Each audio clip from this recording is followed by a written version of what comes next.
Jail जाएंगे Rahul Gandhi, police करेगी गिरफ्तार। गिरफ्तारी से बचने के लिए राहुल गांधी के पास सिर्फ 3 दिन। 23 अप्रैल से पहले जमानत नहीं मिली तो गिरफ्तारी तय। राहुल गांधी की गिरफ्तारी के संकेत मिलने लगे हैं। राहुल गांधी को सूरत के सीजेएम कोर्ट ने जब 2 साल की सजा सुनाई थी तो सजा को 1 महीने के लिए सस्पेंड कर दिया गया था। राहुल को राहत देते हुए कोर्ट ने कहा था कि वो इस समय में या तो जमानत ले ले या फिर ऊपरी अदालत में किसी और तरह की राहत हासिल कर ले। 1 महीने में राहुल को राहत नहीं मिलती है तो उनकी सजा शुरू हो जाएगी। राहुल गांधी सीजेएम कोर्ट के फैसले के खिलाफ सूरत के सिविल कोर्ट गए थे, लेकिन उन्हें राहत नहीं मिली। कोर्ट ने उनकी याचिकाओं को खारिज कर दिया है। अब राहुल गांधी की सजा शुरू होने की मियाद भी करीब आ रही है। सीजेएम कोर्ट ने 23 अप्रैल तक का समय दिया था। अगर 3 दिन के भीतर राहुल गांधी को जमानत नहीं मिली तो जेल जाना तय माना जा रहा है। राहुल गांधी को यह सजा मोदी सर ने मानहानि से जुड़े मामले में मिली है। राहुल गांधी को अब राहत के लिए हाईकोर्ट का रुख करना होगा। सेशन कोर्ट से उनकी याचिका खारिज हो जाने के बाद अब उनके पास वक्त बेहद कम बचा है। राहुल गांधी की लीगल टीम का कहना है कि हाईकोर्ट जाने के लिए उनकी अर्जी तैयार है और शुक्रवार को इसे दायर किया जा सकता है। राहुल गांधी को यह सजा भाजपा नेता पुर्णेश मोदी की ओर से दर्ज कराए गए केस में मिली है।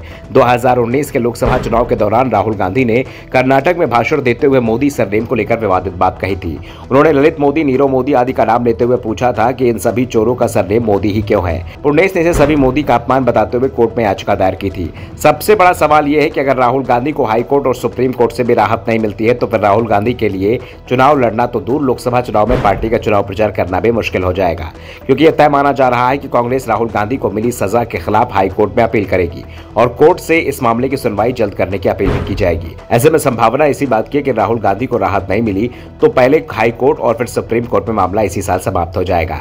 राहुल गांधी के लिए मुश्किलें इसलिए बढ़ चुकी हैं कि अगर वो माफी मांगते हैं तो बीजेपी उन्हें घेर लेगी और नहीं मांगते हैं तो फिर उनके लिए आगे का रास्ता बेहद कठिन हो जाएगा।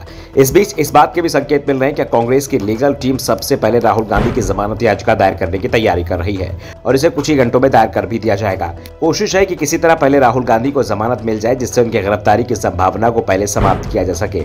उसके बाद हाईकोर्ट में सजा खिलाफ याचिका लगाई जाएगी। कांग्रेस की चिंता यह भी है कि इस समय कर्नाटक विधानसभा का चुनाव चल रहा है और राहुल गांधी को जिस मामले में सजा सुनाई गई है वो कर्नाटक से ही जुड़ा हुआ है। 2019 के लोकसभा चुनाव में कर्नाटक के कोलार में राहुल गांधी ने मोदी सरनेम को लेकर मंच से भाषण दिया था, जिस पर उनके खिलाफ देश के अलग अलग शहरों में मुकदमे दायर किए गए थे और इनमें से सबसे पहला फैसला सूरत की कोर्ट से आया है, जिसमें सीएमएम कोर्ट ने राहुल गांधी को 2 साल की सजा सुनाई थी और सिविल कोर्ट ने उसे बरकरार रखा है। बिहार के पटना में भी ऐसा मामला चल रहा है जो बीजेपी सांसद सुशील मोदी ने दायर किया था और इस मामले में भी राहुल गांधी को नोटिस मिल चुका है। यानी मानहानि के मामले में राहुल गांधी की फिलहाल मुश्किल दूर होती नहीं दिख रही है। उन्हें देश के अलग अलग न्यायालयों में पेश होना पड़ रहा है और अब तो राहुल गांधी की गिरफ्तारी की संभावनाएं भी बन रही हैं। Bureau report, the Navdarpan news.